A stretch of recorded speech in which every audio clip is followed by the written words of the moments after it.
Live from the 607, it's the Ocho Duro Parlay Hour, where we're talking everything going on in the world of sports.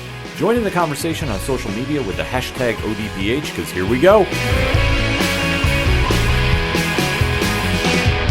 Instead of looking deep inside, every word I have to say, keep it simple. Welcome to an all-new edition of the ODPH podcast.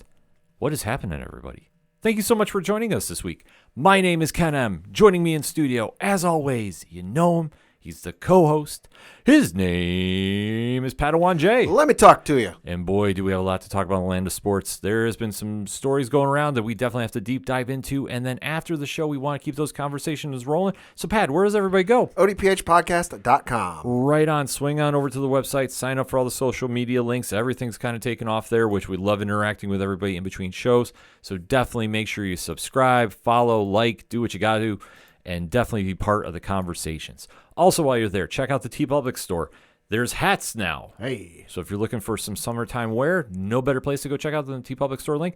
Make sure to check it out when it's on sale. We always encourage that because it just means a lot to us that you want to go support the brand in that manner. Especially with the heat and all the sun going on here in the Northeast and in the United States. Keep your head covered. Absolutely. Make sure you're drinking plenty of water, too, and staying cool wherever you're at and listening to the show. That is something very big, especially this week, as the heat advisories are crazy. Looking at my phone currently as we record, it is 90 degrees outside where we are. Ugh. And that's before you get to the feels like in the humidity. Yeah. So that's not good for me. In the words of the immortal one, that ain't going to work for me, brother. Exactly. But you know what does work for me? The Patreons. And the Patreon is definitely someplace you want to go check and support the brand as well. One tier, $2 a month. They have a whole page dedicated to them because they're the super fans of the ODPH. We love them. They love us. It's a great thing. So if you want to join the cool kids, it's easy to do and sign up and you get some bonus content. Episodes dropped early. I mean, you never know what's going to be happening on the Patreon. That's the one fun thing about it. Also, while you're there, check out the blogs where reviews are taken off left and right. We have the Classifieds, which has friends of the show such as 3FN Podcast, Dragon Master Games, Nerd Initiative, and many more. Also, voter registration, because that is going to be a very, very big thing here in the United States. Mm-hmm. Also, the directory. Pat, how many providers are we on? We are on 424,024. See, I do not question him. He is on top of that because he is a statistician to the stars. So definitely make sure wherever you're listening to us, drop us a review. Let us know what you think of the shows. It helps the algorithm, so we definitely like doing that. And then we always have the players there. So if you want to go check out a new podcast player, boom, it's right there on that page. Last but certainly not least, the music section of the show, where you can find out what's going on with such bands as Brian Wolf and the Howlers, Tom Jolu, currently on tour, Second Suitor, playing some gigs. Shout at the Robots. I'm hearing some rumblings that they have some stuff on the way. So stay tuned, ... Floodlands. Basically, if there's anything and everything that is the ODPH, you can find it at odphpodcast.com. And always remember on social media to use the hashtag ODPHpod. Support everybody we mentioned because obviously they're all amazing people. But you came to hear some sports. That is what we came to do here this week. So, Pat, what are we talking about? We're going to be talking some NBA because we have a champion after... I don't know how many years. It's been a while since they've been NBA champions. I know for the city of Boston, it's been a measly 5 years. Yeah. It's been real rough for you up there in the New England area. But the Boston Celtics are NBA champions for an NBA record 18th time. Insane. Yeah. But to think about what they've done this year, Boston was a favorite going into the season. Mm-hmm. And obviously adding Drew Holiday to the mix really helped this lineup. And for Jason Tatum... this was boom or bust. Absolutely. I think anybody that was trying to sell it any other way, you couldn't. This team has been built to win and built to win now. And the fact that they have come up short over the past couple of years really was putting a lot of question and doubt in many fans and reporters' minds, and rightfully so. This team is so talented, it should have won multiple championships. But for reasons, it just couldn't get the job done. So obviously Holiday coming to the team really helps, and they went on a pretty dominant run through the Eastern Conference. Only game they lost was in the first round against the Cleveland Cavaliers, where the Cleveland Cavaliers could not miss. Mm-hmm. Yeah, when you have a freak game like that, it doesn't matter what you're going to do or how good you are. Some nights you can't do it. But Boston really set the tempo, really came in clutch, and we're waiting on to see who was going to come out of a very, very unstable Western Conference. And what I mean by that is there was no real clear-cut favorite. Right. I mean, gone are the days where the Golden State Warriors are winning, 30 some odd games in a row, whatever it is, and winning like 70 some odd games on the season. The Lakers aren't there. Sorry, LeBron's just too old. But there was never any team that really came out of the gate and just asserted dominance and was like, this is our conference, and you are going to have to pry it from our cold, dead hands. Mm-hmm. And now, when the smoke all cleared, Dallas emerged. Of all teams, surprising Oklahoma City, surprising Minnesota. A lot of the young teams really were making deep runs. But Luka Doncic and Kyrie Irving somehow, someway wielded their team to get to the finals. Yes, they did. I didn't think they were going to do it, to be honest with you. I really didn't. I just think they're missing one piece. And I think that really showed in this playoff series. Because when we had Boston and Dallas, and the only storyline, I'm sorry, I'm not buying this whole Porzingis nonsense about him against Dallas. Tingus Pingus? I'm sorry, I don't. Like, he doesn't have a legacy there. No, he doesn't. Like, if it was New York, okay. Yeah, New York, there's an argument. There's something there. Dallas, he was there for a cup of tea. Yeah. But for him playing his old team, that wasn't the storyline. The real storyline had been Kyrie Irving coming back to Boston. And obviously knowing his past, he left Cleveland, couldn't play with LeBron, wanted to be his own star, went to Boston for a couple seasons. It didn't work there. Said he wasn't leaving, wound up leaving. Yeah. Went to Brooklyn and tried forming a super team with Kevin Durant.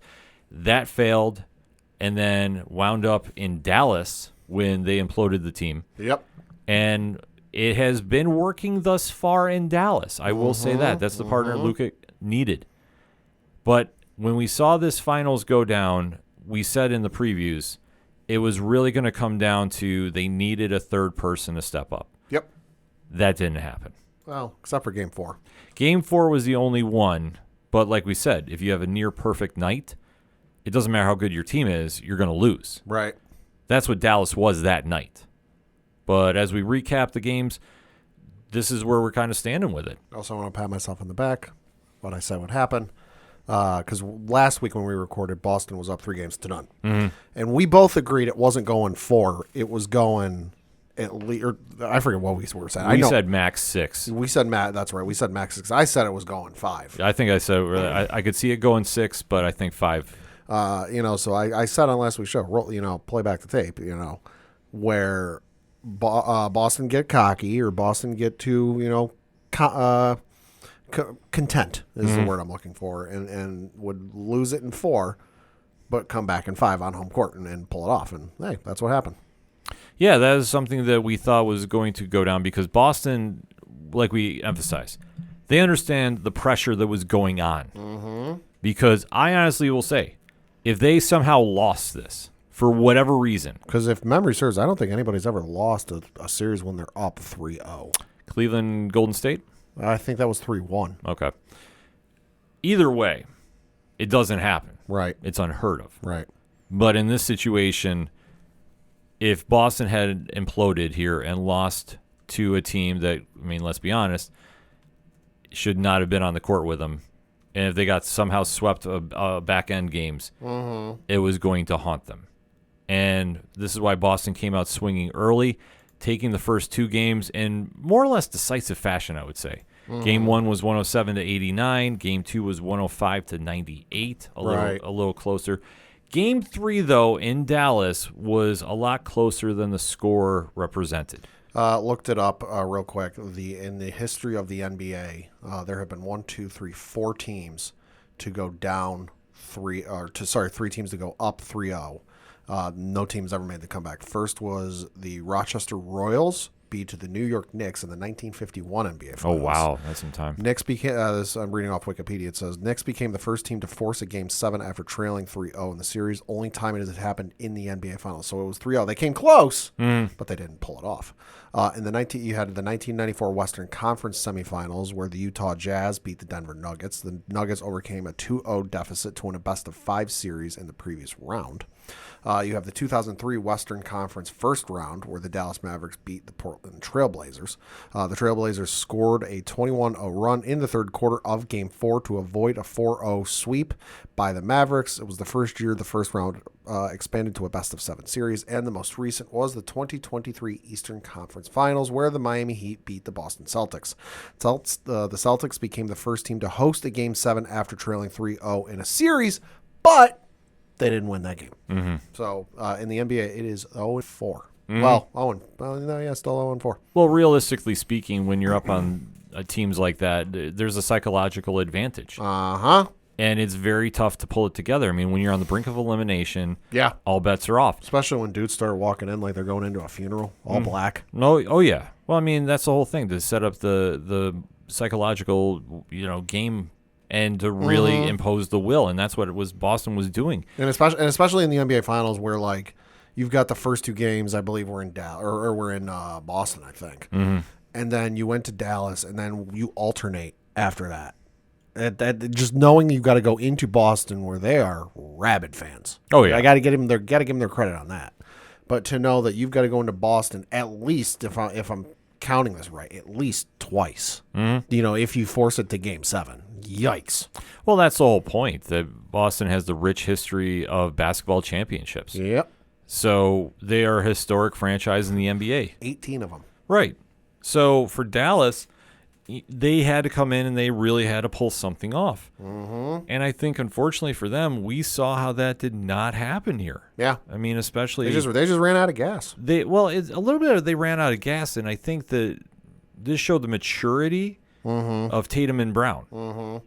And I think this really showed that this Boston team that had always had potential finally got rid of said potential. Yeah. And I think they finally showed that veteran presence in the playoffs that they did not look as rattled as they've looked maybe in years past. Well, and I think at this point, as good as Kyrie and Luka are, they're a very easy team to figure out when your team is on defense.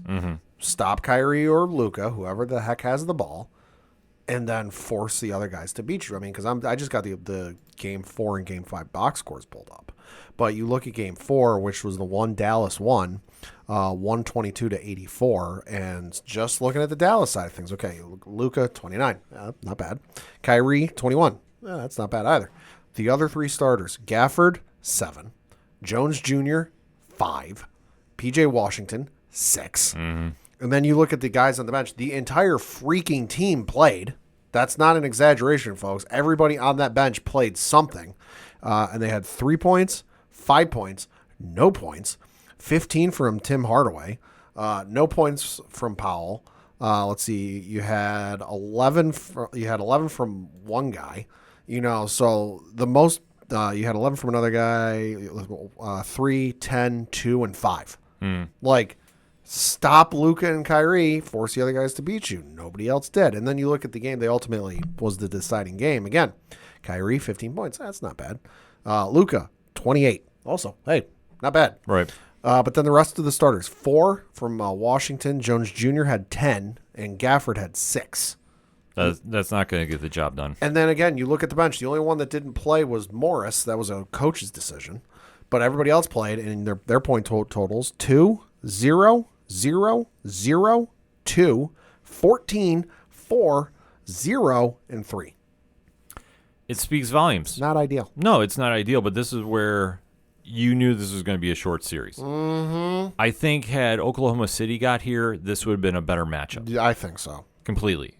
I think that you need a real team basketball mentality to take on Boston. Like, because especially for me, like, I don't watch a ton of basketball during the regular season. I'll check out the All-Star game and that kind of stuff.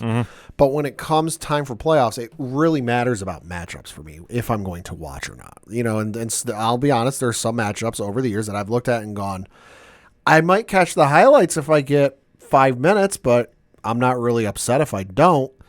And there was no point with this finals, even with the Kyrie and returning to Boston thing and Luka's finally in the NBA Finals. And there was no point where I was at home on the night one of these games were being played and going, hey, you know what? I want to check out and see how the game's going. I don't think I checked the score until Game 4, and I saw like, oh wow, Dallas is actually pulling one off, and I just checked my phone. I'm like, oh wow, Dallas is shooting the lights out of the building. Mm-hmm. And then with Game 5, I again checked the score because I'm like, okay, yeah, Dallas or Boston's got this pretty well in hand. I think if it were Oklahoma City, it would have been at least a little more interesting, and I think I would have been at least a little more enticed to check it out. I think you have to kind of keep that in mind because let's face it, as much as this is great for Celtic fans, what was the big headline that was dominating everything this the past couple weeks? The Lakers head coach position. Yep. So when you have so many people focused on that instead of the game, I think that speaks volumes. Well, and the other thing too, I think was the big storyline everyone had for this was, it's Kyrie coming back to Boston, and he's got to play a bunch of games in Boston, and that ended up being a nothing burger. Well, that's the whole point. They had really nothing to sell the series onto. Okay, yeah, he returned to Boston. Nothing happened. Well, the whole point of the thing with the finals like this is you have to sell to the pop culture audience. Sure. Like we talk about this with comic movies and we talk about this with some other media as well. Right. But let's face it, unless it's the Super Bowl, sure, you're not going to tune in big numbers unless you have a storyline that people are going to be interested in checking out. Or it's a marquee matchup. Right. Like if this was Boston, LA, it would have sold itself. I'd have been watching. It would have been no question. But for Dallas, who, let's face it, has superstars. They're good. But they're not marquee, in my opinion. No. They don't have that mystique about them that Boston does. Mm-hmm. And it wasn't a sense of could Boston get the 18th championship. Mm-hmm. The storyline was supposed to be Kyrie coming back, but even that was not enough to win over the audience. Like, ratings are fine, but right. We have to keep that in consideration as well. Because now Boston has won, and we now take a look at what is happening for the offseason. Mm-hmm. A lot of question marks are going to be had. That's still the number one story, the LA Lakers head coaching job. Oh, yeah. And they're going to need to make some moves quick because obviously the draft will be coming up sooner than later. Mm-hmm. And with that being said, how do you think things are going to play out in LA?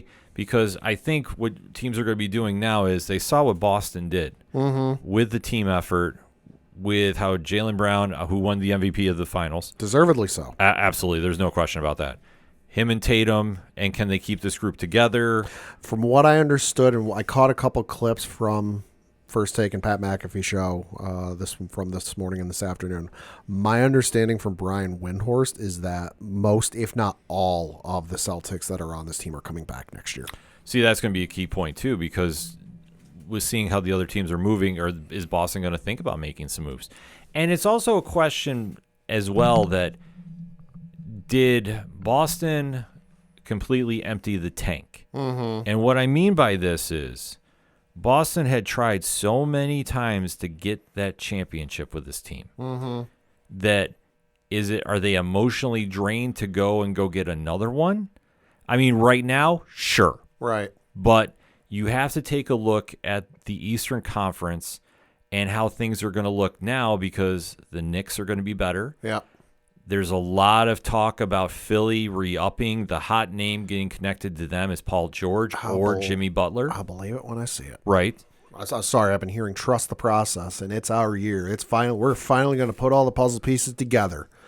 I'm starting to get disillusioned by it, and I'm like, you know what? Oh, I am. Put my money where my mouth is. I am as well. But the one thing that they have, at least in their favor, is not exactly trusting the process. Mm-hmm. You have at least two teams out west that appear, as of right now, to start unloading their team. Could be. One is Phoenix. Yeah. The other is the LA Clippers. Yeah. So if that's the case, there's a lot of star players that could really come to an Eastern franchise and help them out. Well, and especially you look at just how competitive the West is. Mm-hmm. Just even this year, this happens every couple of years with the NBA, where one division or one conference gets loaded, and then you get a semi. I don't want to say a mass exodus, but it's a semi-mass exodus. And a bunch of them come east. For the record, I did pull up, courtesy of the folks over at Spotrac.com. These are the free agents the Boston Celtics will have for this offseason. Good Lord, this is a name. Savitslav Mihailik, who is an unrestricted free agent. You have O'Shea Brissett, who has a player option. Luke Cornett, who is an unrestricted free agent, but he has a bird thing. Sam Hauser, who has a club option for $2.1 million. Xavier Tillman, who is an unrestricted free agent / bird. Nemus Quita, who has a club option for $2.2 million. And J.D. Davison, who is a restricted free agent / two-way. They have 7 guys as a free agent this upcoming offseason, and none of them are the starters. Yeah, I was going to say, I think Hauser might be the only name that really would stick out to me, like they would make a run keeping, per se. And they got the club option, so that's easy. Yeah, so, I mean, but in comparison, though, the other teams in the East are really going to be taking a look to see what they can, help bolster their rosters. I know the Knicks are going to be looking. They got some options that they're going to have to do. I think that's the franchise I'll be watching most in the East, not saying it because I'm a fan, but I would honestly think that that's going to be a tempo setter right there. Yeah. You never know what's going to happen in Milwaukee. Miami, as long as Pat Riley is involved in some way, shape, or form, they're going to be in it. Always an enticing option. And then you also have to take a look at the Western Conference.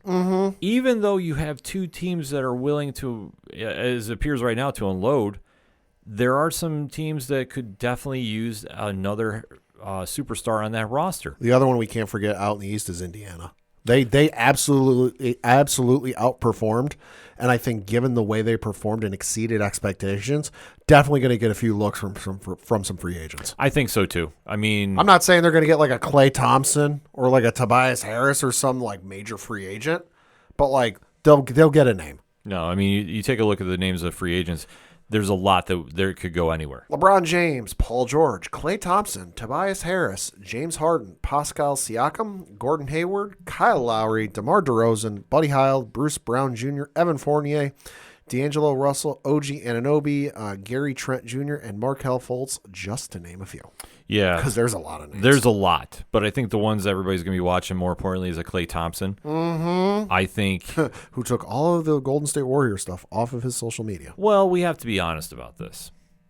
The dynasty is over. Unfortunately, Father Time is now starting to creep in. Unless there's some sort of freak set of circumstances and like the stars will align in the right way. Right. Like, and they have a playoff run like Boston did this year where it was super easy for them.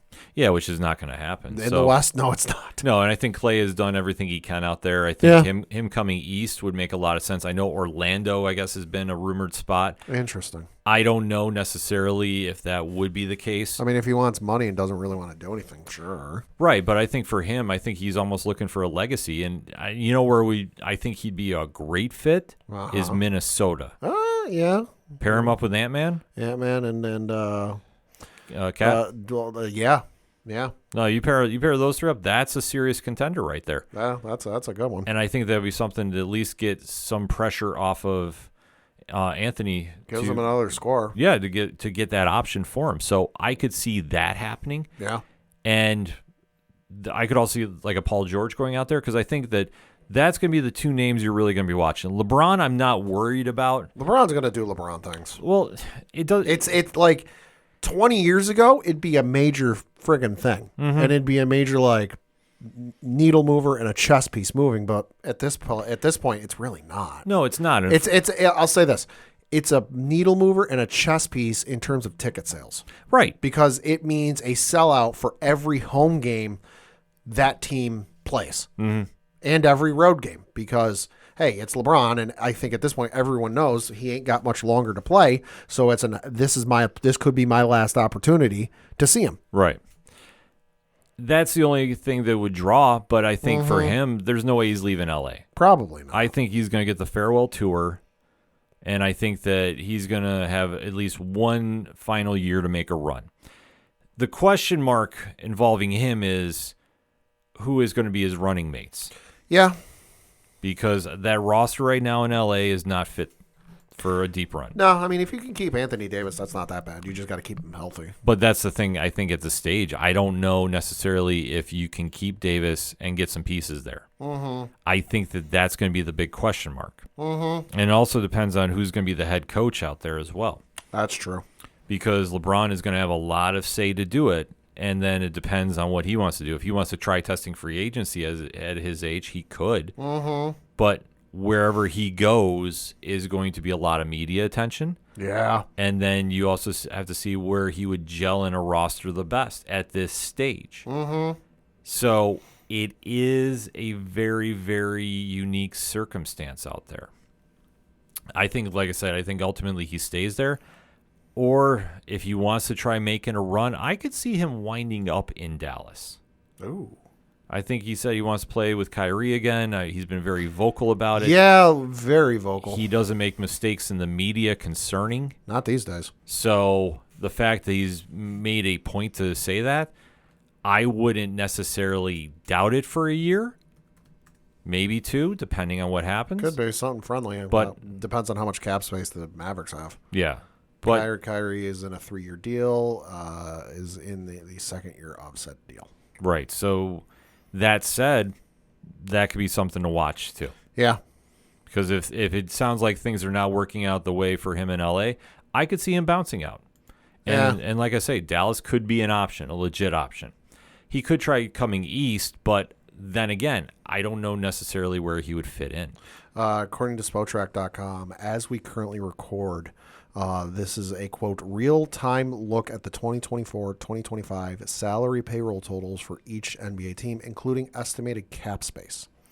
Under the cap, no one. Mm-hmm. Over the cap include a whole host of teams, including the Dallas Mavericks. Yeah. So, and then you've got over the first apron, you've got, 4 teams. And then over the second apron is another 4 teams, including the world champion Boston Celtics. Mm-hmm. Yeah, like I say, So there's going to be a lot of moving and shaking. But given how much of a headache it was to put that Miami team together, and I still give all the kudos in the world to the finance department down in Miami for those years, because I remember them talking about it on SportsCenter, and it was the most insane economic math I've ever seen in my life. But these people in the front offices of these NBA teams, especially when it comes to salary cap and making it work, are very creative and very good at what they do. If LeBron does want to reunite with Kyrie, I could see Dallas happening, but it just takes some loopholes to jump through. well, also at this stage, we have to remember, I mean, what's money to LeBron? That's true. I would say if he really felt that they could make a run and he could win a championship and ride off into the sunset. And you know what? The ownership percentage just changed hands. Mm-hmm. Cuban, I don't think is the majority owner of the Dallas Mavericks. It's somebody else now. I could see LeBron coming in and saying and doing a real small contract with them and having like a handshake agreement, because I don't know the NBA rules and bylaws. Mm-hmm. I don't know if they would allow a player to do this. But have a handshake agreement with the majority, or hell, even Cuban. I don't think Cuban would argue with this either. Have a handshake agreement with the majority shareholder and Cuban that, like, once I'm retired, I'll get a percentage of the Dallas Mavericks. See, I could see that happening, but he said he wants to be an owner.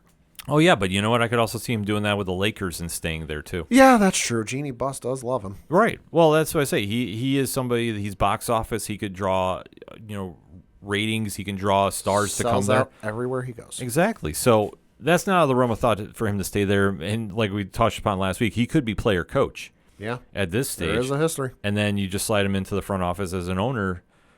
There is many, many options there. Mm-hmm. But for where the rest of the league is going to end up, they've now seen what Boston can do. Boston is the pace car. They're literally leading the pack. Yep. So how do you catch up to them? And then looking at the free agents, I think the only ones that are really jumping out to me per se that are going to be possible game changers. I don't like using that word, but if they're healthy and they can produce, I think Paul George is going to be the one to watch. Mm-hmm. Klay Thompson, whatever he has left in the tank. He can contribute a good amount. Right, but like I say, I think Minnesota would be a great landing spot for him. I know, like I say, Orlando's been one too, but Orlando has a very young team. Yeah. Klay going there is veteran leadership, and that's something they could desperately need. Mm-hmm. I mean, but looking at the rest of the East, there isn't a lot per se that they need to do some moving around. Right. Depending on what you want to factor in with the Phoenix implosion. Yeah. That could change everything too, but as of right now we're recording, nobody's moving anywhere. Right.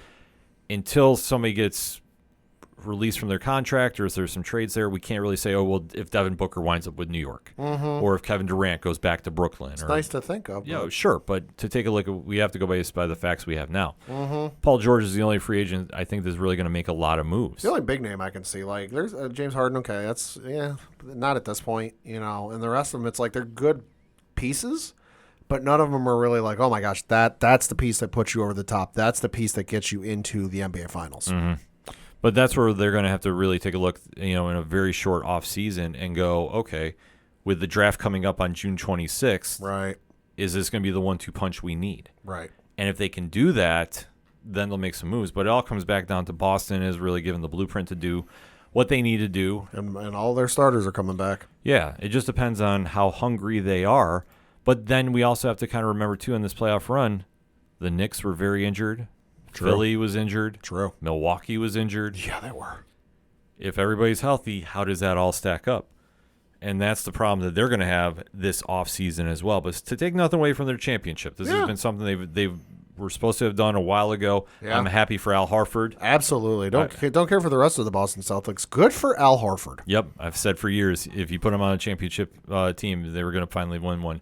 He finally did. Also, shout out Sam Cassell, part of the last 2 Boston Celtics titles. That's crazy. Player in the last one, coach in this one. It's wild. Jeff Van Gundy gets a ring. Yeah. Apparently Jeff Van Gundy was in the front office with the Boston Celtics and nobody knew. Yeah, rumor is he's heading out west to LA for the Clippers. Clippers and Ty Lue. Yeah. Yeah, which that'll be a great. That is a perfect fit for him. I'm just going to put out there. But we definitely have to give the flowers though to Boston. Congratulations on your 18th. Get out the duck boats. Yep. But can they keep this up after the draft coming up on June 26th and going into an offseason where there is going to be a lot of moving parts happening in the Eastern Conference? That's the question I pose to you, the ODPH Society. Hit us up, let us know. What is your thoughts on Boston defeating Dallas? I mean, there really isn't a lot to go on. Boston was just that much better of a team. Dallas just didn't have enough of a team effort around to carry them to get the 4 wins they needed. And then in the offseason now, that's where we begin. Who's going where? Who's getting drafted where? Let's talk about it, shall we? But first, we're going to take a quick break. We'll be right back. The content you are listening to is part of the Nerd Initiative Podcast Network. For more info about the home of pop culture positivity, check out nerdinitiative.com. Coming back for another segment on this edition of the ODPH Podcast, and we have to talk some WWE. Yeah, we do. Lot of things happening coming out of Clash at the Castle, leading to an impressive debut on Monday night. Yeah. Pad, lead us off. So, of course, we got to talk about the PLE pay-per-view, whatever the heck you want to call it, that took place this past Saturday from the OVO Hydro in Glasgow, Scotland, with an announced attendance of 11,391. Side note, for those of you like myself who are wondering why there was no pyro in the show, it's the way the building's set up. Isn't set up for pyro. But we got to talk Clash at the Castle and what went down and how we feel about it. So first off, the first match on the main card, not a surprise to me, was the I Quit match for the undisputed WWE Championship with Cody Rhodes defeating AJ Styles in 32 minutes and 45 seconds to retain his championship. No surprise here. No. I mean, we had mentioned Cody is not losing the belt till at least SummerSlam. At least. At least. I mean, this could go on even longer, too. AJ Styles is in this perfect spot where he doesn't need the belt. He's now hinted at retirement in all seriousness. Yep. Not talking about his beautiful suit. He needed a way out, and I think this sets up perfectly for him going to TNA. Yep. Well, also, the Japan show he's doing. Yeah, he's doing the show with Noah Marufuji. So that is going to be some news. And like July I said, 13th. Yeah, so that gets him some time to get out. And honestly, if this is going to be the farewell tour, in a weird sense, this is the perfect send-off. Yeah. He was in a world title picture. Yep. He can go. He's instantly a contender when he comes back, if he comes back. But he can go to TNA. He can go to Japan. He can really use that forbidden door that Triple H and Nick Khan have made. Yeah. So this is a perfect send-off for him, I think. Yeah, no, good match. Hell of a match, in fact, for some spots. But yeah, no, makes sense why they did what they did. And I'm more interested to see where AJ turns up next. Yeah. Next up was a triple threat tag team match for the WWE Women's Tag Team Championships. And you had the Unholy Union in Alba Fire and Isla Dawn emerged victorious, winning via pinfall in 12 minutes and 10 seconds to become your new WWE Women's Tag Team Champions. Surprised. Very surprised. I was too, and then they started telling the story. Well, not really a story, but giving the little bit of news that I admittedly did not know, and that was in the last week or two, whatever it was. Alba Fire's mother had passed away in an accident, and so she had been mourning that and grieving that, and you could very clearly tell watching back on the match that she was definitely going all out in tribute to her mother and the outpouring of emotion. So I know we both said, Bianca Belair and Jade Cargill would retain, but given what was happening and given we're in Scotland and you got two Scottish wrestlers, if there was ever a point you had to change the belt for one of the hometown favorites, this is the one to do it. Yeah, I'm not mad about that. And obviously about hearing the backstory, I mean, my heart just went out to him about that. You been out to Fire about that because I was just we had no idea until after the show. No. But to see them get the belts, they've been long overdue to get a main roster spotlight on them. Right. They're a great tag team. Well, because if memory serves, there was when they won the NXT Women's Tag Team titles, they were supposed to do so, and I could be wrong, hashtag ODPH pod, but I want to say they were supposed to have done something or gotten a match for the women's tag team titles, and it just never happened. Right. There was something got lost in translation. Yeah. I'm not sure what, if like it was... like if memory serves, they were tag champs, got drafted to the main roster. I want to say it was SmackDown. I could be wrong. And they were like, hey, you know what? You were champs. You have to relinquish whatever, blah, blah, blah. But we're going to give you a title match for the women's tag titles. And it just never happened. If memory serves me right, though, that could have been during the time period of Sasha and Naomi. Oh, yeah. So, but obviously, hashtag ODPH pod. I don't remember that for fact. Could be. I want to say there was something going on there. But yeah, because I remember they wanted to defend their tag team titles on every show. And Yep. And now they're in a place where they can go to every show. Absolutely. And I really want to see them get a push. I really do. I do too. I think they're a very solid team, and especially with how the women's tag team division is blowing up, I want to see more of them on I do too. With a real solid program. Them against Stark and Baszler, I would not mind. No. But I'll be honest, I wouldn't mind them going against Candice and Indy in a real program. Like, let them really go at it. Indy's got other issues to deal with. We'll get to that in a minute. Okay. Next matchup was a singles match for the WWE Intercontinental Championship with Sami Zayn taking on Chad Gable. And you had Sami Zayn emerge victorious, pinning Gable in 22 minutes and 15 seconds to retain his Intercontinental Championship. Surprised they didn't make the belt switch. I really am. I'm not.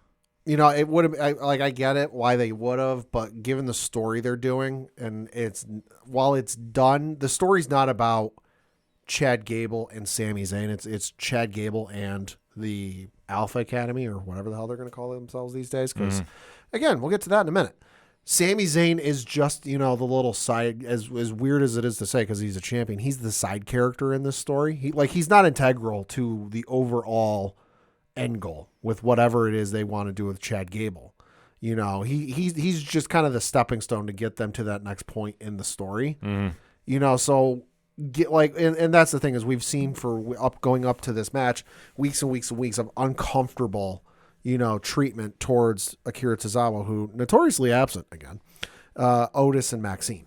And it's finally been like Otis apologizing to Sammy, apologizing to Maxine and Tozawa and this and that, but he'd still stick up for Chad Gable. And then we saw in the match that, Chad Gable took out Maxine, who was in a walking boot and already, limping. And at that point, Otis had enough. And I think that's the story right now is it's not Gable going for the IC title. It's whatever the heck their end goal is with him and the rest of Alpha Academy. See, I think you're onto something there, but I also think it's to come back to it. Because the one area is Chad Gable's been chasing the IC title since last year. I want to say they said on Monday Night Raw, he's had, counting Clash at the Castle, he's had 5 opportunities at the Intercontinental Championship, and he's lost all 5 of them. Right. So I think what this is going to be is like the breakdown of Gable, and then he's building himself back up. Yeah, could that be. Maybe they circle back to have Sammy take him on later at SummerSlam, or I think that you could see him maybe getting moved into a different title picture. Not saying the world per se, but I think, as you alluded to, obviously they did the breakaway from Alpha Academy. Yep. On Monday Night Raw. Right. I fully think the Creed brothers are going to be joining him next time we see him. So that's why I think at some point along the way, whether it's at Money in the Bank or if it's at, I think it more likely would be SummerSlam, is I could see a 6-man tag between Gable and then Creed brothers taking on, like, showing up and beating the absolute holy you-know-what out of the Otis and then Tozawa, and then have maybe a Sammy or somebody else come in and fill in that third role and have them go off against each other in a 6-man tag. See, I wouldn't doubt we see that at Money in the Bank. That's what I'm saying. I Like, think money we'll at some point in the next couple pay-per-views. Well, even so, I could see it being a Monday night main event too. Like I could see them doing something like that. Yeah. Depends on what they want to do with the belt, because I think they've already tipped their hand about who Sammy's going to be facing for the belt next, and I think R.I.P. Sammy. Yeah. Oh boy. I think the title reign will be coming to an end soon. Uh-huh. Also worth noting, Chad Gable has officially announced he has re-signed with WWE. Big win for them. And Absolutely. I love he gave a speech. It was on a podcast explaining why and how things are different with Triple H. And to paraphrase a little bit, he did allude to Triple H's goal is to get everybody on TV once a week in some capacity. Also, I reiterate what I've said the last couple of weeks. He re-signed with the company when they were calling him Shorty G and belittling him every week. Mm-hmm. You really think he's going someplace else when he's in a main event feature match that's on TV every single week? It's the Triple H effect, though. Exactly. Yeah, so not to take anything away from Triple H, but just he's featured on TV every week for like the last 6 months. Mm-hmm. Why would he go anywhere? Exactly. He's very happy. So exactly. And he got paid, so congratulations to him. Next up was the co-main event of the evening, and that was a singles match for the WWE Women's Championship with Bayley defending her belt against Piper Niven with Chelsea Green, or El Generico, as I'm going to call her, in her corner. If you know, you know. Yep. And Bayley emerged victorious, pinning Piper Niven in 13 minutes and 30 seconds to retain her Women's Championship. Great match. Yeah. Love this match. Great seeing Piper in the spotlight. Absolutely. But I'm not surprised that they didn't do the belt switch here. No. I mean, it would have been cool, but I think would have been nice. I think this just enhances Bayley to the eventual showdown with her and Nia Jax. Yeah. Well, and also I think you got to establish Bayley a little bit just because the last, 2 years, roughly, year and a half, whatever it is, she's been with Damage Control. Mm-hmm. And she's been having, of course, heel faction, heel tactics, win the match. And so I think it's just like, listen, she's one of the great women's wrestlers of all time. You don't need to do this, but I feel like on a certain level you do when she's that long with the heel faction doing heel tactics to win. Like, hey, she doesn't need to do dastardly underhanded things to win a match. Mm-hmm. She can still win a match clean in the middle of the ring, 1, 2, 3. And that's what this is doing. Yeah, and it's working flawlessly. Absolutely. Next up was the main event of the evening. This was a singles match for the World Heavyweight Championship with Damian Priest, El Campeon, defending his belt against Drew McIntyre. And, of course, the stipulation from last week was the Judgment Day, specifically Dirty Dominic Mysterio, Finn Balor, and J.D. McDonough were all barred from ringside. And with a lot of shenanigans towards the end of this match, Damian Priest emerged victorious, pinning Drew McIntyre in 20 minutes and 20 seconds. Of course, the shenanigans being ref bump about, 3/4 of the way through the match, I would say. Drew went in for the Claymore, nailed it flush, covered Damian Priest for all of a 12 count, if I remember the crowd correctly.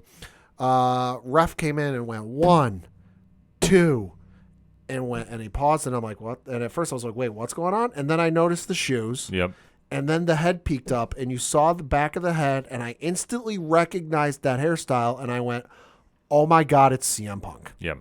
And Punk looked at Drew. Drew kind of picked his head up because he was laying on top of Damian Priest with his back on him. Drew looks up and goes, why? Kind of like, why didn't he count to 3? And then he has this horrified look on his face, and he realizes what's happened. And CM Punk looks at him and just puts up his first 2 fingers and goes, 2. Yep. Well, this I thought was going to happen. Uh-huh. I know there's some questions about, would Punk be there? How would they set this up? Kind of got spoiled if you were on social media. A little bit. He got spotted in a shop earlier in the day. Well, I think for him being there, it definitely clears up a lot. And I understand about, well, is he a face? Is he a heel? I think he's loving playing the fact he can go He in can do between. whatever, yeah. And I think that does play to his strong suit. And especially, you're not going to move the belt off Damian, who, by the way, I'm very happy to hear that he has not suffered any long-term injury. Yeah. From unfortunately getting his foot caught on the ropes. The ropes on that entire show were extremely loose, surprisingly. And I know there was a couple botches, but listen, everybody made up for it. Didn't really take anything away from the show. No.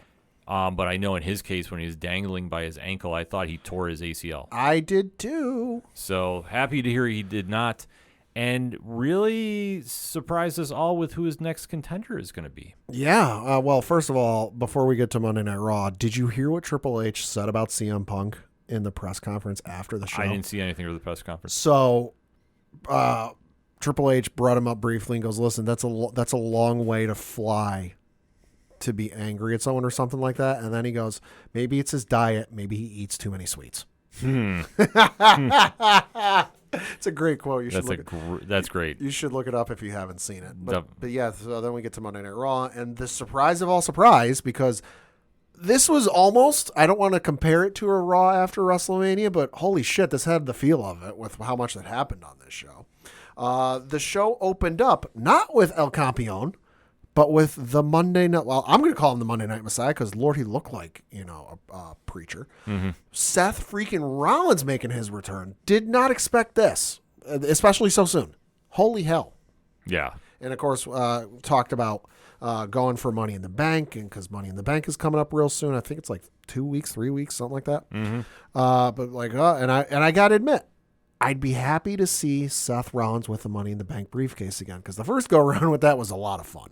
But Priest came out, gave him his due, gave him his credit, and said, "Hey, listen, let's bypass this whole Money in the Bank thing. I'll give you an opportunity at the title because you never, you haven't gotten a rematch for it. You've been out with injury, and I respect you and what you did for this belt. You want a rematch for this belt. You got it. It'll be at Money in the Bank." Yeah. And that is official. Yeah, real shocking main event, but listen, I'm happy about it. Absolutely. I want to kind of see how things are shaping up, but I think Priest, as of right now, Priest needs that win badly. I do too. So if they want to do that, I think it'd be smart. But Money in the Bank is always a tricky pay-per-view to kind of game plan for. Yeah. Then you had a match with Braun Strowman and Chad Gable, which I laughed. Gable wanted another shot at the Intercontinental Championship, but Adam Pearce wasn't having any of it. Mm-hmm. Like, listen, you got to go to the back of the line. You gotta. He goes, fine.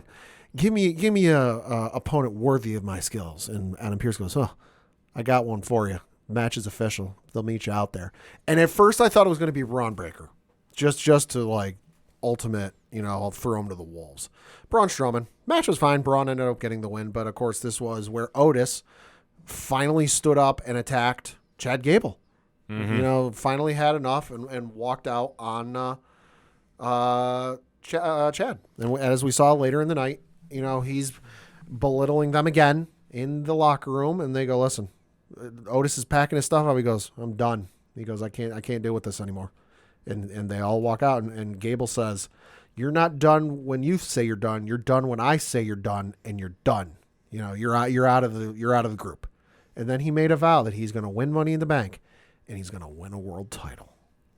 Well, if they decide to go that route, I think him and Money in the Bank would be excellent. It'd be interesting. I love to see him there. And to be honest with you, I think him with the briefcase would be interesting. It would be. I think that there's a lot of storylines he could go with, but we'll have to kind of wait to see how the field plays out. But if he's added to that mix, I love it. I'm all in about it. We had a couple matches, qualifying matches, I should say, for the Money in the Bank ladder match. The first of which was a women's triple threat with Io Sky, Kiana James, and Zelina Vega. Io Sky emerged victorious, although there was a little bit of interference from the women, the champion Liv Morgan, who came out wearing Dominic Mysterio's vest, because again, she's interfering with everything Dominic Mysterio related. Yeah.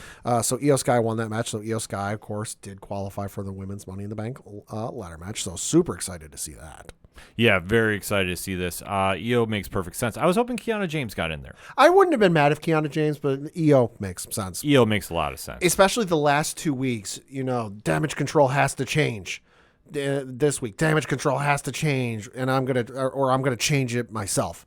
What the hell that entails, I have no idea, but I'm interested to see what happens. I think Io kicks Dakota and Kyrie out. Ooh. And I'm just not sure who's the replacements. Right. That's the only thing right now. Right. Could I see some possible NXT call-ups? Yeah. Sure. But I don't necessarily know where we're going from there. Mm-hmm. Then you had a matchup get teased for later in the night, or set up for later in the night, where you had Braun Breaker come out and want to challenge Sami Zayn for his Intercontinental Championship, but not before a certain fellow, Ginger, what did he say? Ninja, Ninja. I was like, okay. So they both Sheamus and Braun Breaker wanted a shot at the title. And Sammy goes, hey, listen, why don't you guys, it sounds like you guys need to sort this out and it ain't going to get done through talking. Why don't I go talk to Adam Pearce and make you guys a match for later in the night? That match? Oh my God. Yeah, that match delivered. God damn. Yeah, I mean, Sheamus is a big win for Braun. Uh-huh. Braun, I mean, is the future of the business. Love him or hate him, like he is the guy. Yep. So it's only a matter when they want to give him that IC title, which I think is going to be probably at Money in the Bank if he's got to face Sammy. I think it's a lock. Yep. I had a match with Carlito beating Dragon Lee. Nothing really special there. That was more to further along the story with Dom and Liv Morgan. Mm-hmm. So that was what it was. Drew McIntyre then came out and was ready to talk and ready to kind of air his... I expected him to go scorched earth because, like I said, the match on Saturday was the biggest match of his career. It's in his home country, front of his family, front of his friends he has known since he was a child. And he lost it because CM Punk screwed him out of a thing. Mm-hmm. And I figured, hey, they already said... or Punk even already said during the press conference on Saturday he wouldn't be there Monday, that he was going to go back home to Chicago, go through some final tests he's got his final clearance. To get final clearance and be medically cleared. Plus, they announced that he would be in Chicago on Friday for SmackDown. So I'm like, hey, this is an opportunity for McIntyre to go scorched earth. He didn't go scorched earth. Instead, he, air quotes, quote unquote, quit WWE. Walked out. Walked through gorilla position into the hallway that's behind gorilla position, and deleted all of his social media accounts. Mm-hmm. I love the storytelling here. Mm-hmm. Especially everybody knows Drew just re-signed. Yep. So everybody that's freaking out about it, I was just laughing at. I'm sorry. Like, this is long-term storytelling, folks. So just let it play out. Yep. Then you had a decent match with tag match with Caden Carter and Katana Chance defeating Damage Control. That was a good match. Yeah, more for storyline, but yeah, that was worked. fine. Then we had like we said, there was the match with Sheamus and Braun Breaker. Was a DQ. R.I.P. Ludwig Kaiser. Oh my God, that camera shot. That was brilliant. That was just complete Roadrunner and Wile E. Coyote. Did you notice too? They started doing last night. They started doing like almost a sports game-esque going to commercial, and they're showing a slow motion replay of what just happened. Mm-hmm. I love that shot. WWE, keep doing the that. production work at WWE is just next level. Just phenomenal. Then you had the other triple threat qualifying match for the Money in the Bank ladder match. This time it was the men's between Finn Balor, Rey Mysterio, and Jey Uso. Of course, storylines going here. Rey Mysterio, Hall of Famer, going for another opportunity at a belt of his choosing. Finn Balor, a little bit of teasing earlier in the night. Would he go after Cody Rhodes? Would he go after Damian Priest? Yeah, kind of left it open-ended. I know Finn Balor said that, I'm not going to go after you. But, hey, when it comes to that briefcase, you can never trust anybody. But in the end, it ended up being main event. Jey Uso winning and qualifying for the Money in the Bank ladder match. And I realize there's only one person in the men's field right now. He's my odds-on money favorite to win this, just for the sheer fact he didn't call it he called it the briefcase, but then in a spur of the moment instance called it the yeet case. And in my head, not very good because I'm not, a graphic artist or a designer or anything, but in my head, I had a rough idea of what that case would look like. Because you remember last year when Damian Priest won it and they made the special one for him? Senior Money in the Bank. Senior Money in the Bank. Tell me, with as popular as he is, and we can attest to this because we saw him here in Binghamton a couple weeks ago. Mm-hmm. Tell me they wouldn't make a yeet case with his colors and the font and everything on it, and it wouldn't sell a gazillion dollars. Oh, I'm sure. I mean, the only question you have is who else is in the field? Right. That's the thing. Because We don't know. the way I don't want to say they're telegraphing it a little bit, but we've now had 2 impassioned Jey Uso moments about Money in the Bank. Correct. We haven't seen the rest of the field yet. Correct. I almost want to say they're setting it up to fail. Okay. Like, he's going to be there, but somebody's going to cost him. Right. Whether it's the Bloodline 2.0. Probably. I mean, something like that. Could be.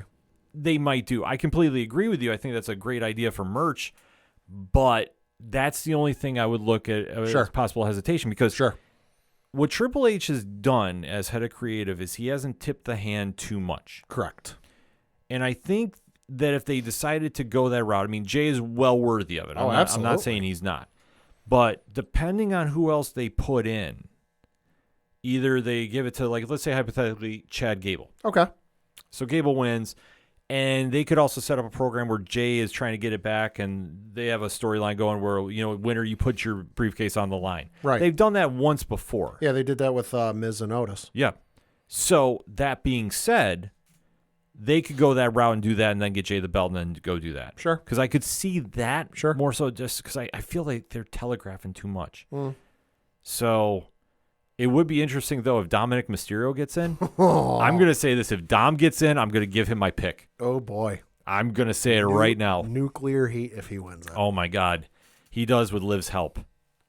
I could see it. Yeah. I could see it. I'm already calling that one. But let's see. Let's see what happens first. But that is not how it ended for Jey Uso and everybody else on Monday Night Raw. No, and this is the reason I say Indy Hartwell's got bigger fish to fry, as the metaphor goes. So the match gets over, and then the quote unquote power goes out. It's that familiar sound effect if you watched the last couple of years. Lights go out, and then we get a shot of the entryway, the stage, and there is a door there with a light behind it, silhouetted. Light shining through. You can see the door frame. Door bursts open, and then out crawls a woman. Can't quite tell who it is, but we're like, what is she doing? Crawling on all fours, got a real horror movie looking face. Stands up, points to the back. So the camera, in one of those famous one shots they've been doing the last couple months, goes in down the hallway leading to Gorilla. There's like 3 or 4 bodies laying there, and then you see then you get into Gorilla position. Gorilla position, from what we saw earlier in the night, is utterly destroyed. Wires are sparking, stuff's turned over, people are like smashed in the head with things, and you see another figure sitting on a filing cabinet or a chair, table, whatever it is. They're sitting on there cross-legged, and then you go through another doorway and into the back hallway, and there's another figure. There's more people laying there. Another person standing there, and then the kind of zooms in, and we see Chad Gable with a bloodied head, knocked out or possibly dead. We don't know. We don't know, despite what Karrion Kross might say. Yes. And then we see another figure we are all too familiar with, though, Uncle Howdy. Yep. And if you noticed, the figures with the masks wearing were all of the come-to-life figures of the puppets from the Firefly Funhouse. Yeah, that definitely brought back a lot of memories, so to speak, with that. And we did find out, obviously, this has been the long-rumored Wyatt 6. Instead of the number 6, it's SICKS. Yep. So we've obviously heard about this group for a while. We do know who's a part of it. Yep. Nikki Cross was playing the character from The Ring, it looked like. That was what it looked like, the woman that was on the entry stage. Yep. We do know that Eric Rowan was playing the Bunny. That was the first one we saw when we went down the hallway to get into Gorilla.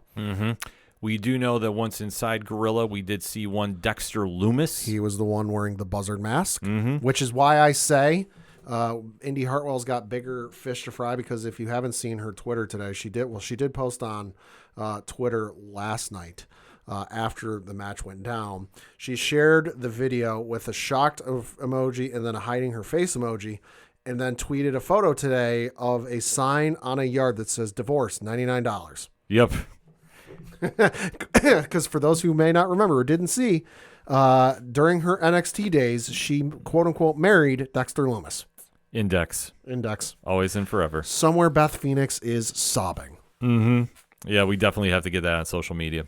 But also joining the team, and this is one that we've been waiting for a while. Obviously, we're a little biased because we've seen him wrestle here locally for many years. Yes, we know him very well.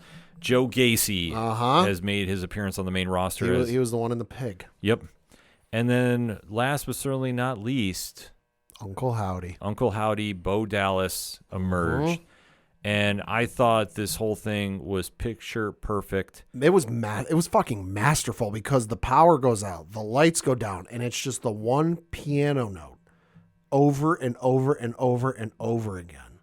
And at first I'm like, oh, it's got to be, Wyatt's. It's got to be the Uncle Howdy group. And then we see the figures, and just as the way it played out and the way it unfurled, just incredible. Yeah. They could not have done it any more better. Mm-hmm. So we now have the Wyatt Six in the building. I don't know where they're going to go storyline with it. I do love Jey Uso's comment after. Jey Uso wants nothing to do with it. He, quote, wants no smoke whatsoever. No, you can have the Fireflies back. Take them back. I just brought them in. I'm glad I could bring them back, to honor the late Bray Wyatt, but they're all yours. You take them. I'm good. I don't need this problem. Uh-huh. And I think that this is going to be interesting to see how they play this group out. And what a freaking debut, especially since they took out all of Gorilla. Mm-hmm. They took out the people in the hallway leading into Gorilla and the people in backstage of Gorilla. It looked like a freaking hole was in Chad Gable's head. The one person looked like they got impaled through the chin area. Yeah. Oh my God, that was just nuts. They wanted to make a statement, and I think they wanted to pay a fitting tribute to Bray's vision. Boy, did they ever. What he had for this. And I think they absolutely nailed it. I think the question mark will be now, where does this group go from here? Right. Obviously, they're teetering on the supernatural aspect. Mm-hmm.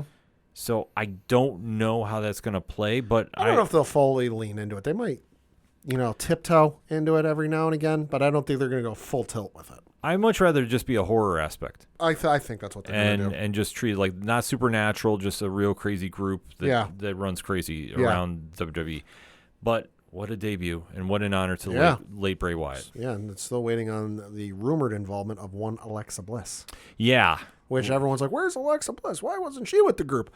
Folks, she hasn't wrestled a match in over a year. I looked it up last night. Her last match was in January of last year. So it's over a year and a half. And in that time, she also had a kid. Mm-hmm. So she's getting ring ready from that. Yeah, I think if and when she comes back, because you never know. Yeah. I think she'll have some involvement there. Or she could be, if they're all going to be heels, she'll be the face. Could be. And kind of go from there, and they're going to try recruiting her and going back in that route, which, I mean, she loved doing that gimmick. So she had a lot of fun. Yeah, she's been very open about that. So I could see that winding up taking place. It just depends on where they want to go with this. But that's the beauty of this whole storyline. We don't know. It's uncharted water, so let's just sit back and enjoy the ride. Yeah. That being said, a lot of pro wrestling went down this past weekend. Hit us up on the hashtag ODPH pod. What is your thoughts about Clash at the Castle, the results? Are you happy with them? What you think about the matches? And then obviously a lot happening on Monday Night Raw leading into Money in the Bank, which is going to be taking place July 6th. So let's talk about it, shall we? But first, we're going to take a quick break. We'll be right back.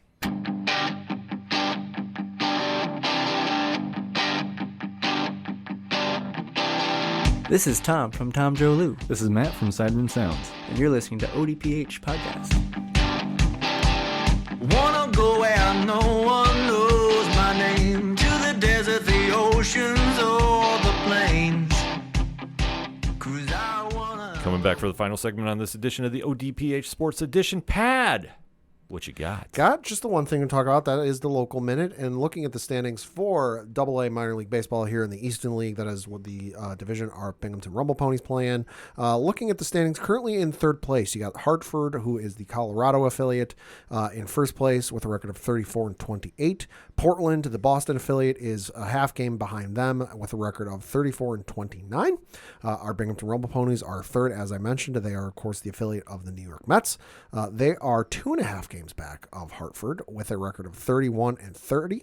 Then you've got Somerset, the Yankees affiliate, who is 3.5 games back of Hartford with a record of 31-32. You've got New Hampshire, who are the Toronto Blue Jays affiliate, who are 6.5 games behind Hartford with a record of 28-35. Then you've got Reading, who are the Phillies affiliate, who are 6.5 games behind Hartford with a record of 28-35. Looking at their schedule from the past week, they had the home series against Somerset, and you had the game on Tuesday where they won by the final score of 6-3, lost on Wednesday by the final score of 10-5. Lost on Thursday by the final score of 12-5. Won on Friday by the final score of 9-7. I attended that game. Hell of a game. Unfortunately, Garrett Cole was not there. There was a 50-50 chance Garrett Cole, the reigning, defending, undisputed American League Cy Young winner, was still on rehab assignment. Aaron Boone, the Yankees manager, said he'd either do it with the AA Somerset Patriots or AAA Scranton Wilkes-Barre. He did it with AAA. But yeah, no, game was good. You know, the Rumble Ponies, the Binghamton Creatures, because they were the Binghamton Creatures for that night. Rod Serling's daughter was in attendance and throughout the first pitch. That was awesome to see. That was cool. Of course, Twilight Zone, created by Rod Serling, who was from the Binghamton area. Filmed a couple of episodes here in Binghamton too. But yeah, so they were playing as the Binghamton Creatures. They took an early lead. Then Somerset came back. Somerset took the lead. We came back. You know, and then we took the lead going into the top of the ninth, and we're sitting there going, all right, hold this lead, and then we can watch the fireworks and drive home safely. Because I gotta admit, it was getting kind of late. Game didn't get over until like 10:30, 10:45, something crazy like that. Started at 7:05. You know, but then the Somerset tied it, and I went, shit, what the hell? Go into the bottom of the ninth. They the Rumble Ponies get a runner on first base. Next batter up.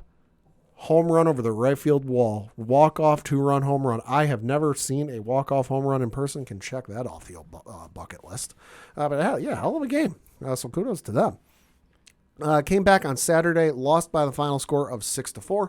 Won on Sunday, Father's Day, by the final score of 7-2. Wish I could have gone to that game, because do you know what jerseys they were wearing on Sunday? Star Wars. No. The Binghamton Mets. They were the Binghamton. Oh man, they were the Binghamton Mets again on Father's Day, and the old mascots, Buddy and Ballwinkle, were out. Oh, that'd be cool. That were out. That would have been cool that to go awesome. to. Yeah. So they are out of town this week, playing the Akron Rubber Ducks. Yes, folks, that is their name. You should see their logo. It's a hell of a logo. They got a game Tuesday at 6:35 p.m. Eastern, Wednesday the 19th at 6:35 p.m. Eastern, Thursday at 6:35 p.m. Eastern, Friday is at 7:05 p.m. Eastern, Saturday is also at 7:05 p.m. Eastern, and then Sunday is at 1:05 p.m. Eastern. They will return home next week for a series against Portland starting on the 25th. So for more tickets, information, all that good stuff, bingrp.com. Definitely try getting out to minor league baseball wherever you're at in the world. And talking Major League Baseball quick, just a few notes. The Yankees, Anthony Rizzo, out 8 weeks. 4 to 6 weeks. He had a collision during the game on Sunday, fell, and fractured his arm. Does not require surgery. Mm-hmm. Not the first time somebody fractured their arm in a game on Sunday. Also happened to Mookie Betts and the Dodgers. Dude took a 98-mile-an-hour fastball off the wrist. Yeah. Ow. So, obviously, Speedy wishes for a healthy recovery going out. And to fill his place, the Yankees called up their number 12 ranked prospect, Ben Rice. Yes. Going to be making his Major League debut tonight. Yep, so we'll definitely have to check that out. Garrett Cole is coming back to pitch his first game of the season on Wednesday. Saw the numbers from his minor league starts. He seems ready. Yeah, I think he's ready too. Good God. I think he's ready, so it'll be great seeing him back in the lineup. And the last bit of baseball news, Pad, we actually have to talk the Mets. Oh, yeah, we do. Because since the legend of Grimace. Grimace from McDonald's lore. Yes, that Grimace, folks. Yes. Throughout the opening pitch, the Mets have been 6-0. Yeah. So, listen, if they can carry this through to something, I demand that the Mets make a Grimace jersey. They have to at this point. They're going to have to. Obviously, he is the spark that they need. Work something out with McDonald's, and get like a Grimace day or something. Like, I realize Grimace's quote unquote birthday was the other day, but like work something out and do something, because boy, it's giving you guys a heck of a spark. Mm-hmm. So that's some baseball news to follow up. Very quickly, NHL playoffs are still going on. Florida's up 3-1 on Edmonton. Edmonton put an astronomical number up. That was hysterical. Yeah. That was playing the ESPN NHL hockey game from back in the early 2000s, and getting into intermission and the game tells you the difficulty is too low and you should up the difficulty. Yeah, so I fully think Florida is going to bounce back and get the cup tonight, much like how Boston did Dallas. So we'll have to wait to see how that plays out. Rangers are slowly making some moves. They re-signed Cacao for a 1-year, $2 million deal. They said they're not trading him. Saw they let some guy go today, too. Goodrow. Yeah, that was it. Yeah, so I'm not sure what the process is there. The only thing I need to know is Igor is re-signed and long-term. And anything else really doesn't matter this offseason. So that being said, before we get into UFC, one quick note, because I know we have been getting asked about this. Yeah? Jake Paul has a replacement for Mike Tyson. Oh, Christ. Because Tyson had to pull out, I believe it was like an ulcer. He had something flare up on a plane ride. Yeah, so he is out for the scheduled fight on July 20th. Got moved to November 17th, I think? 15th. So they have announced Paul wanted a replacement. Okay. He's got a replacement in former UFC and current bare knuckle fighting champ Platinum Mike Perry. Oh, Lord. So I will say this. That press conference is going to be Trainwreck TV. Yeah, it is. It's going to be everything that you imagine. This is going to be one that, it's going to be what it's going to be. Looking at Mike Perry's record in mixed martial arts, he has a professional record of 14 wins, 8 losses, has not fought in MMA since April 10th of 2021, where he lost to Daniel Rodriguez via unanimous decision. That was a UFC on ABC card. And then his only professional boxing match was one fight. It was a 4th round knockout to a gentleman named Kenneth McNeil. And then for his bare knuckle record, in 5 professional bare knuckle matches, he is 5-0. Knocked out 3 guys, knocked out his last 3 guys, including Thiago Alves, Eddie Alvarez, and Luke Rockhold. Good God, I didn't know they were in bare knuckle. Yeah, a lot of the former UFC guys are going there. And then he's got a majority decision win against Michael Page and a unanimous decision win against Julian Lane.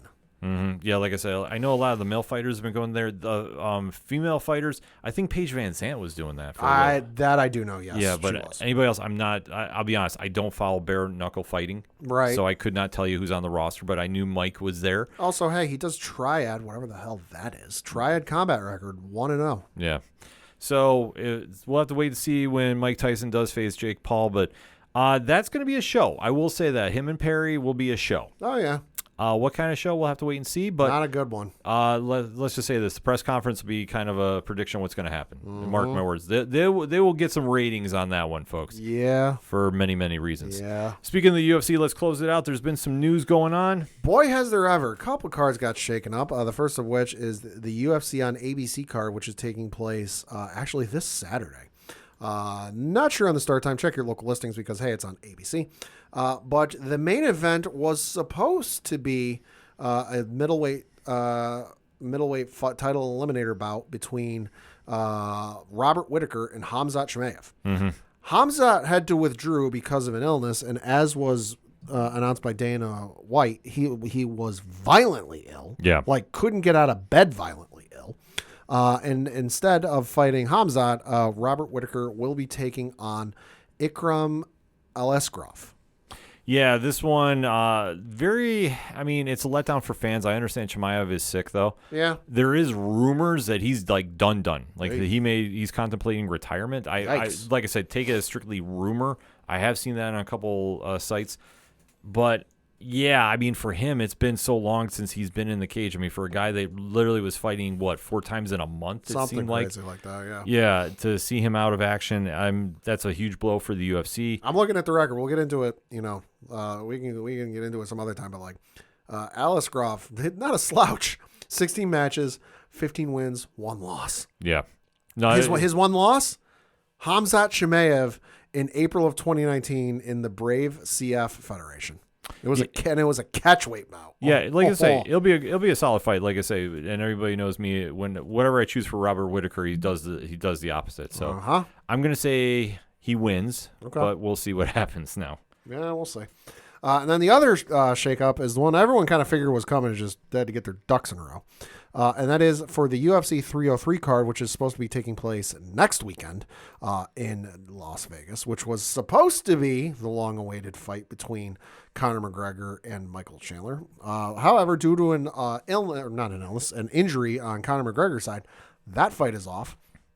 And instead, we will get the second bout between Alex Pereira and Jiri Prochazka in the light heavyweight division. I'm all in for that main event. Uh-huh. I'm just going to say this about Conor. It's done. It's a wrap. Yep. Anybody holding out hope that he will come back the same way, I'm sorry. At this stage, it's not going down. Nope. And I think Conor would be smart just to go to Hollywood, do things there. I believe one Chael Sonnen has called this for quite some time, and I agree with him. Oh, I do too. I mean, this whole fight was supposed to take place as a result of the Ultimate Fighter season from 2023. Mm-hmm. So we're going to be over a year waiting for this damn thing because for those of you who don't know, whenever they do an Ultimate Fighter season, whoever the coaches are will face each other at a fight after the season is over. That season finished airing on August 15th of 2023. Check your calendar or check your watch on what the date is. We still don't have that fight. We've been waiting over a year for this fight. Conor ain't getting any younger. The dates between his fights are getting longer. It's a wrap. It is what it is. Like it's not even he can come in for money fights because you just don't know what's going to happen. No, what's going to happen, he's going to wind up fighting Jake Paul. Yeah. That's the only fight that's going to be relevant for him. He'll do WrestleMania. I mean, maybe WWE, maybe AEW. Yeah. That could happen. Yeah. I just think for him now at this stage, he's come off bad losses. Yeah. Poirier broke his leg. Yeah. There's no chance he's going to get a title shot. Do we even know what the injury is? I don't think it's been said what his injury is. It was personal reasons and an injury. Right. That's the last thing is I've heard two reasons. So you can speculate all you want into that. Yeah. I'm just going to tell you straight up, he's not coming back. And there's no shame in this. It is what it is. The fight game is a limited window. You have a great start. The middle era is when you're in your prime, and then you have to decide when it's time to leave. Conor has done too many endeavors. Yeah. He's not into it anymore. Good, bad, and otherwise. There is somebody of note who has the same opinion of you with Conor McGregor. That is Matt Brown.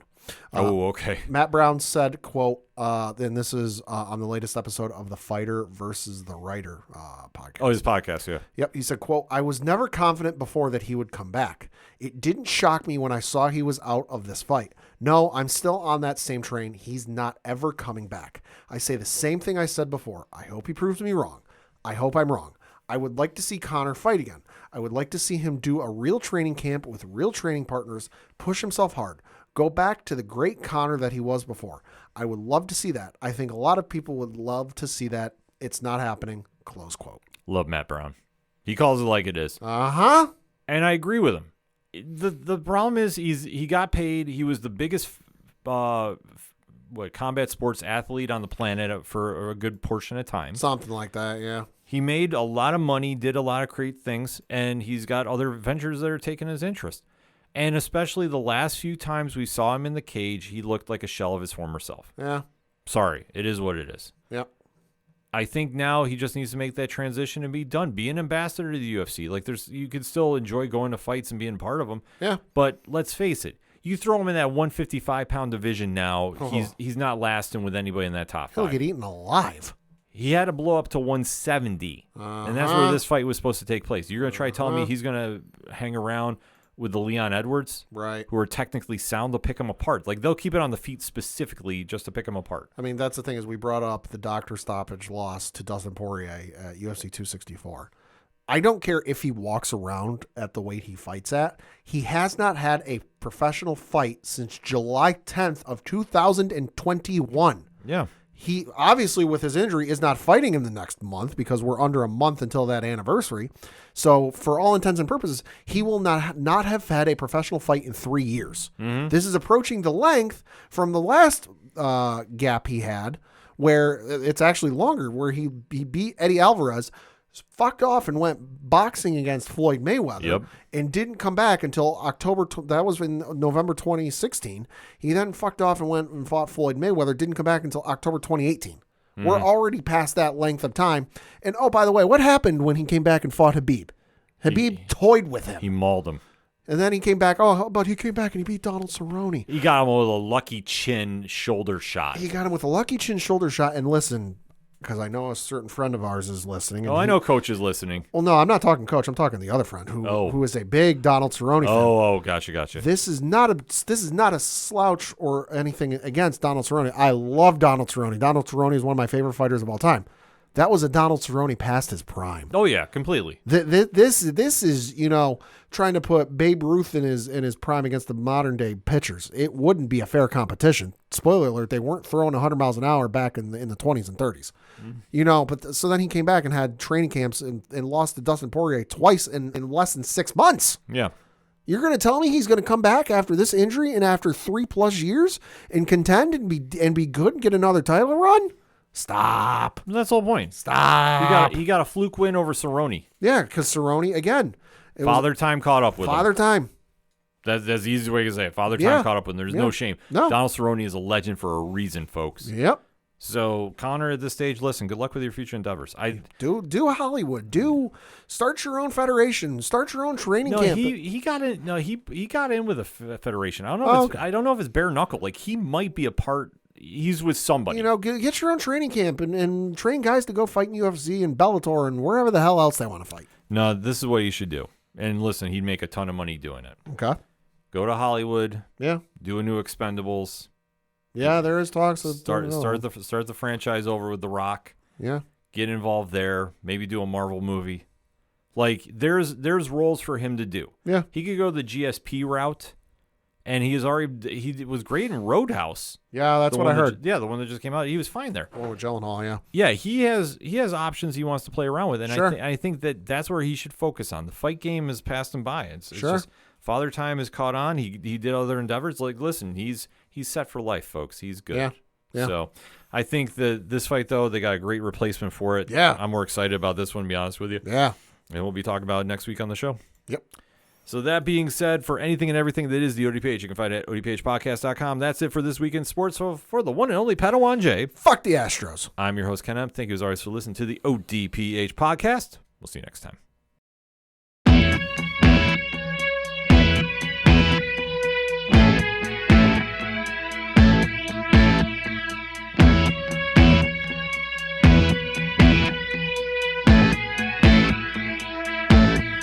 It's such waste of time swiping left and swiping right on people you could know.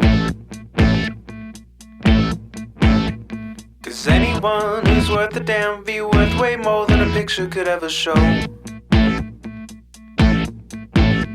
You could find the right light, find the right angle, and never find your soul. And it can feel like a losing battle, and this plot is full of holes. This modern way of finding love just makes me feel so alone. And I can't be the only one sick of staring at my phone. So look up, talk to me, a better way to spend our energy. Just look up, talk to me. We don't have to float alone on the open sea. Don't know that I believe in the old time fable. Everyone has just one true love. All I know is you're across this table, and you're all I'm thinking of. So look up, talk to me, a better way to spend our energy. Just look up, talk to me. We don't have to float alone on the open sea. Ooh, talk to me.